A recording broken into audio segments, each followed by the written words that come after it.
Good morning students. कैसे हो आप सब? होप कि आप सब अच्छे होंगे। फिक्स का हम थर्ड चैप्टर कर रहे हैं।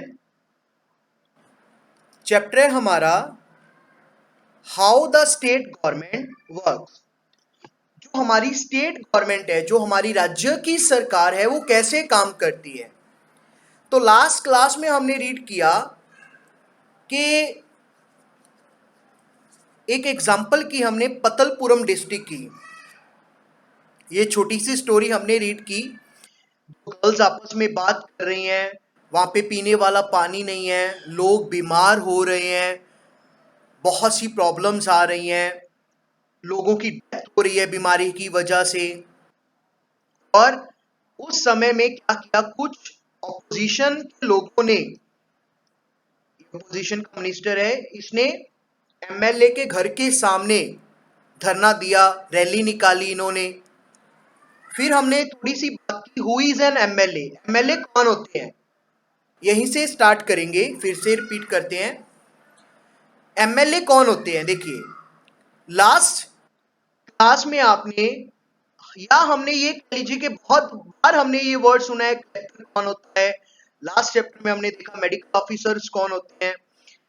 क्या आपने कभी कहते हैं एमएलए या लेजिस्लेटिव असेंबली के बारे में सुना? आपके एरिया का एमएलए कौन है? जैसे हमारे एरिया का एमएलए प्रिंसिपल बुधराम जी हैं। कौन सी पार्टी से बिलोंग करते हैं? आम आदमी पार्टी से।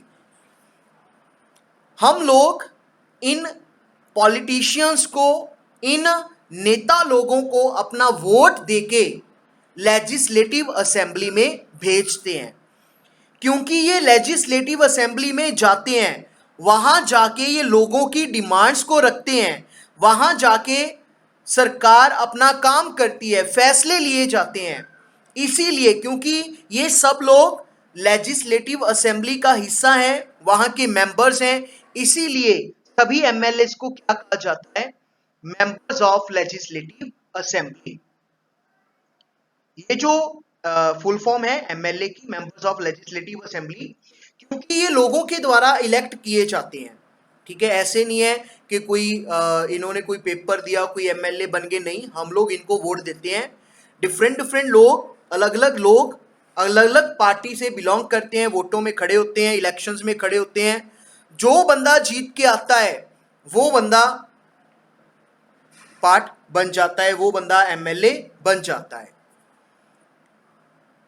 इसके बाद हमने बात की, आज हम बात करेंगे, एक एग्जाम्पल की बात करेंगे। यहाँ पर हमें एग्जाम्पल दिया हुआ है हिमाचल प्रदेश का। हिमाचल प्रदेश की हमें एग्जाम्पल दी हुई है। हिमाचल प्रदेश में टोटल कॉन्स्टिट्यूंसीज कितनी है? 68। जैसे अपने पंजाब में टोटल सीट्स कितनी है? 117। उसी तरह हमारी बुक में जो एग्जाम्पल दी हुई है वो हिमाचल प्रदेश की दी हुई है। हिमाचल प्रदेश में टोटल कितनी सीट है? 68 सीट्स है। इसका हाफ कितना हुआ? 34। तो वो पार्टी जिसके पास 35 या 35 से ज्यादा जिनके मेंबर्स जीत जाएंगे, जिनके एमएलए बन जाएंगे, जिनके मेंबर्स, अगर जिस पार्टी के पास 35 से ज्यादा सीट्स आ जाती हैं 68 में से, तो उसी पार्टी की सरकार बन जाती है। From each constituency, people elect one representative who then become a member of legislative assembly. किसी भी सीट से लोग किसी एक बंदे को जिताते हैं, एक मेंबर को जिताते हैं, और वही क्या बनता है? Member of legislative assembly. जीते हुए बंदे को ही हम क्या कहते हैं? एमएलए।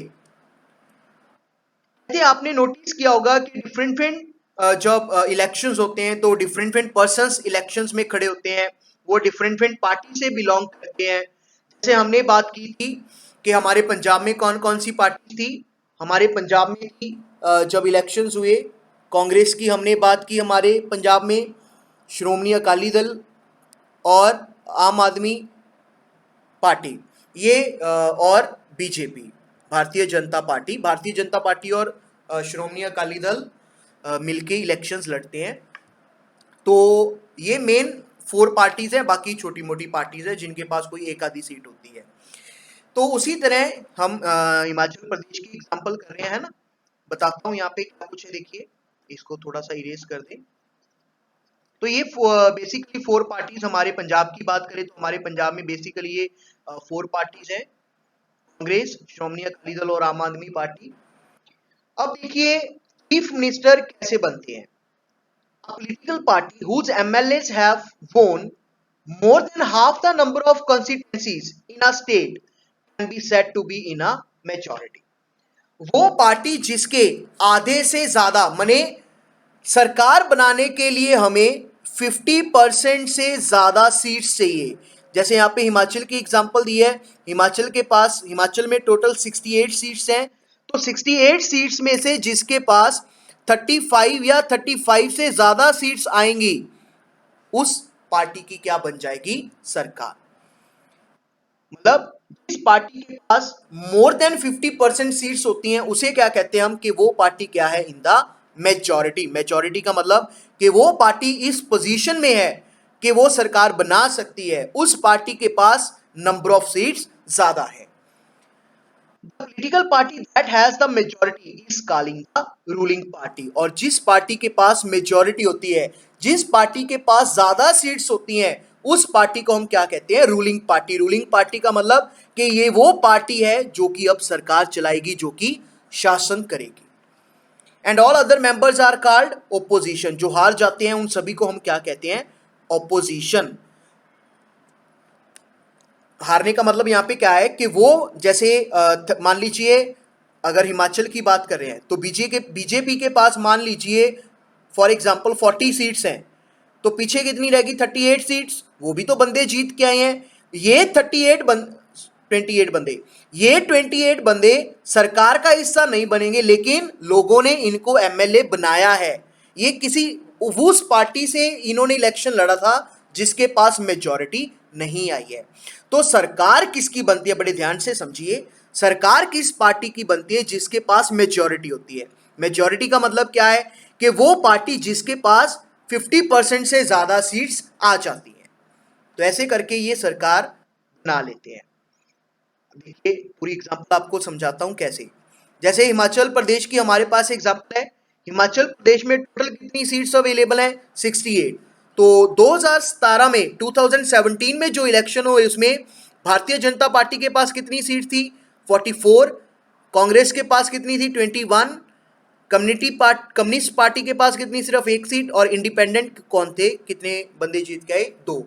इंडिपेंडेंट एमएलए किसको कहते हैं, वो एमएलए जो कि किसी भी पार्टी से बिलोंग नहीं करते हैं, जो कि खुद अपने नाम से इलेक्शन लड़ते हैं। तो अब देखिए टोटल सीट्स कितनी है, 68। सरकार बनाने के लिए कितनी सीट चाहिए, हाफ से ज्यादा। हाफ कितना हुआ, 34। हाफ से ज्यादा का मतलब कम से कम 35 या 35 से सीट्स ज्यादा चाहिए। तो बीजेपी ने कितनी जीत के आए, 44 सीट्स। मतलब बीजेपी ने क्या बना ली, सरकार। बीजेपी को क्या कहेंगे हम यहाँ पे, बीजेपी को हम कहेंगे यहाँ पे रूलिंग पार्टी। बीजेपी हमारी यहाँ पे क्या है, रूलिंग पार्टी। और जो कांग्रेस है, कांग्रेस को हम क्या कहेंगे, ऑपोजिशन, क्योंकि ये जीत के नहीं आए हैं। कांग्रेस क्या बन गई हमारी यहाँ पे, ऑपोजिशन पार्टी। तो अब समझ में आया होगा आपको, रूलिंग पार्टी कौन पार्टी, जो कि जीत के आई है, जो कि सरकार बनाएगी। जो पार्टी हार गई, जो पार्टी मेजॉरिटी में नहीं आई है, उसे हम क्या कहते हैं, ऑपोजिशन। यहाँ पे पूरा एक्सप्लेन किया हुआ है। Candidate from various political parties won 2000 assembly election and become MLAs. Since the total number of MLAs are 68, party को जीतने के लिए कितने चाहिए, 34 या 34 से ज्यादा। वो पार्टी, यहाँ पे पार्टी कौन सी है, बीजेपी। बीजेपी ने कितने एमएलए जीत के आए, 44। तो ये पार्टी क्या है, मेजॉरिटी में है, इसके पास सीट्स हैं। तो इस पार्टी को हम क्या कहेंगे, रूलिंग पार्टी। जो बाकी सारे एमएलए जीत के आए हैं, बाकी सारे, उन्हें हम किसका हिस्सा कहते हैं, ऑपोजिशन का। उसके बाद इलेक्शंस के बाद, जब इलेक्शंस हो गए, खत्म हो गए, इलेक्शंस के अकॉर्डिंग किस पार्टी को ज्यादा सीटें मिली, 44 सीटें मिली है। किसको मिली है, बीजेपी को। तो अब क्या होगा, बीजेपी वाले जो सारे एमएलए हैं, टोटल एमएलए बीजेपी के कितने हैं, 44। ये एमएलए मिलके अपना एक लीडर चुनेंगे। लीडर चुनने का मतलब क्या है, वो क्या चुनेंगे, सीएम, चीफ मिनिस्टर। देखिए, after election the MLA belonging to the ruling party will elect their leader who will become the chief minister। Elections में जीतने के बाद जो पार्टी जीत जाती है वो सभी एमएलए मिलके अपना लीडर घोषित करते हैं, अपना लीडर चुनते हैं, और वही लीडर क्या बनता है फिर? Chief minister. जैसे बीजेपी के केस में, हिमाचल प्रदेश के केस में बीजेपी के सभी एमएलए ने किसको चीफ मिनिस्टर बनाया? Shri Jairam Thakur. The chief minister, अब सबसे पहले क्या होगा? इलेक्शंस हुए, इलेक्शंस में किसी एक पार्टी को बहुमत मिला, कोई एक पार्टी जीत के आई, वो पार्टी जीत के आने के बाद उस पार्टी के सभी एमएलए मिलके लीडर बनाएंगे। वो लीडर क्या बनेगा? Chief minister. चीफ मिनिस्टर बनने के बाद, यहां पे बड़ी ध्यान से समझना, चीफ मिनिस्टर बनने के बाद ये मिनिस्टर अपने लिए डिफरेंट डिफरेंट मिनिस्टर्स चूज करेगा। किसी को एजुकेशन डिपार्टमेंट का मिनिस्टर बना दिया, किसी को वाटर सप्लाई का मिनिस्टर बना दिया, किसी को हेल्थ मिनिस्टर बना दिया, किसी को फाइनेंस मिनिस्टर बना दिया, किसी को एग्रीकल्चर मिनिस्टर बना दिया। तो पहले कौन बनेगा? पहले एमएलए जीत के आएंगे, एमएलए मिलके सीएम बनाए, लीडर बनाएंगे। वो लीडर कौन होगा? चीफ मिनिस्टर होगा। फिर चीफ मिनिस्टर अपने लिए अपना एक टीम तैयार करेगा। टीम तैयार करने का मतलब किसी को एजुकेशन मिनिस्ट्री देंगे, जो एमएलए जीत के आए हैं उन्हीं में से किसी को एजुकेशन मिनिस्टर बनाया जाएगा, किसी को एग्रीकल्चर मिनिस्टर बनाया जाएगा, किसी को फाइनेंस मिनिस्टर बनाया जाएगा। तो ऐसे करके डिफरेंट डिफरेंट मिनिस्टर्स बना लिए जाते हैं। The chief minister then select other people as a minister. Chief minister खुद चीफ मिनिस्टर बनने के बाद वो दूसरों को मंत्री बनाते हैं। After the election it is the governor of the state who appoint the chief minister and other minister। एक बात याद रखना, सभी मिनिस्टर्स को शपथ कौन दिलाता है? गवर्नर। गवर्नर को स्टेट का हेड माना जाता है। The chief minister and other minister have the responsibility of running various government departments। और उसके बाद क्या होता है? जो चीफ मिनिस्टर बन के आए हैं या कोई अदर मिनिस्टर्स हैं, उनकी जिम्मेवारी होती है कि जो अलग अलग डिपार्टमेंट्स हैं, एजुकेशन मिनिस्ट्री, एग्रीकल्चर मिनिस्ट्री है, फाइनेंस मिनिस्ट्री है, वाटर मिनिस्ट्री, मैंने सभी डिपार्टमेंट्स को ध्यान से चलाया जाए, अच्छे से चलाया जाए। सभी के पास अपने अपने अलग अलग ऑफिस होते हैं, ठीक है। लेजिस्लेटिव असेंबली, अब बारी आती है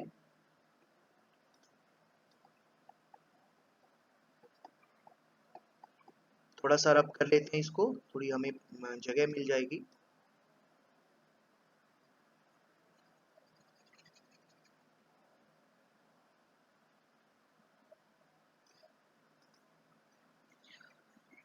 अब क्या है? अब यहाँ पे हमारा टॉपिक है अ लेजिस्लेटिव असेंबली। लेजिस्लेटिव असेंबली क्या है? जो एमएलए जीत के आते हैं, जैसे अभी आपको बताया, जो एमएलए जीत के आएंगे वो सारे एमएलए अपने एक, वो सारे एमएलए जहाँ पे बैठते हैं, जहाँ पे वो अपना बैठ के लोगों की प्रॉब्लम्स को डिस्कस करते हैं, ये डिस्कस करते हैं कि हमारी स्टेट में, हमारे एरियाज में लोगों को क्या चाहिए, कहाँ पे हमें अच्छे स्कूल्स चाहिए, कहाँ पे हमें अच्छे हॉस्पिटल्स चाहिए, कहाँ पे हमारे लोगों को पीने वाले पानी की प्रॉब्लम आ रही है, कहाँ पे लोगों के पास सड़कें नहीं है। तो वो प्लेस जहाँ पे बैठ के सभी प्रॉब्लम्स को डिस्कस किया जाता है, रूलिंग पार्टी और अपोजिशन मिलके जो सारी डिस्कशन करते हैं, उस प्लेस को हम क्या कहते हैं? Legislative assembly. देखिए, legislative assembly is a place where all the MLAs whether from the ruling party or from the opposition met to discuss various things।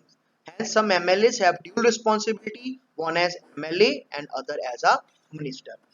कुछ एमएलए की, जैसे आपको बताया ना, चीफ मिनिस्टर, जब चीफ मिनिस्टर बन जाते हैं तो वो दूसरे एमएलए को मिनिस्टर बनाते हैं। किसी को एजुकेशन मिनिस्टर बना दिया, किसी को जो मान लो फाइनेंस को अच्छे से देख सकता है, पैसे को अच्छे से देख सकता है, उसे फाइनेंस मिनिस्टर बना दिया। वो बंदा जो कि स्टेट में जिसको जो पढ़ा लिखा है उसको एजुकेशन मिनिस्टर बना दिया, जो पर्सन एग्रीकल्चर से जुड़ा हुआ है उसको एग्रीकल्चर मिनिस्टर बना दिया। तो कुछ एमएलए हमारे ऐसे होते हैं जिनके ऊपर अपने एरिया की डेवलपमेंट की तो जिम्मेवारी होती है एज एन एमएलए, लेकिन उनके ऊपर दूसरी रिस्पॉन्सिबिलिटी भी होती है, जैसे एजुकेशन मिनिस्ट्री की, एग्रीकल्चर मिनिस्ट्री की एंड हॉस्पिटल मिनिस्ट्री की, ऐसे। तो इनके पास बहुत सारा काम हो जाता है। नेक्स्ट क्लास में बेटा हम पढ़ेंगे, आज सिर्फ इतना पढ़ेंगे। नेक्स्ट क्लास में हम रीड करेंगे कि जो लेजिस्लेटिव असेंबली है हमारी, लेजिस्लेटिव असेंबली हमने क्या किया, एक जगह है जहाँ पे पूरी डिस्कशन चलती है। यहाँ पे आपको एक छोटी सी एग्जांपल दिखाता हूँ मैं लेजिस्लेटिव असेंबली की।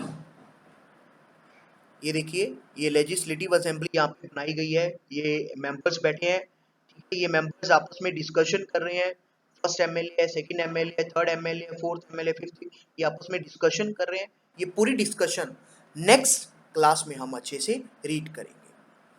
उम्मीद करता हूँ कि आपको बहुत अच्छे से चैप्टर समझ में आ रहा होगा। अच्छे से बेटा अपने डाउट्स लीजिए, जो भी आपको प्रॉब्लम्स आती हैं मेरे साथ डिस्कस कीजिए। Thanks a lot. भगवान आपको बहुत ही खुश रखे, वाहिगुरु जी आपके ऊपर मेहर बना के रखें। Thank you very much, God bless you, bye बेटा।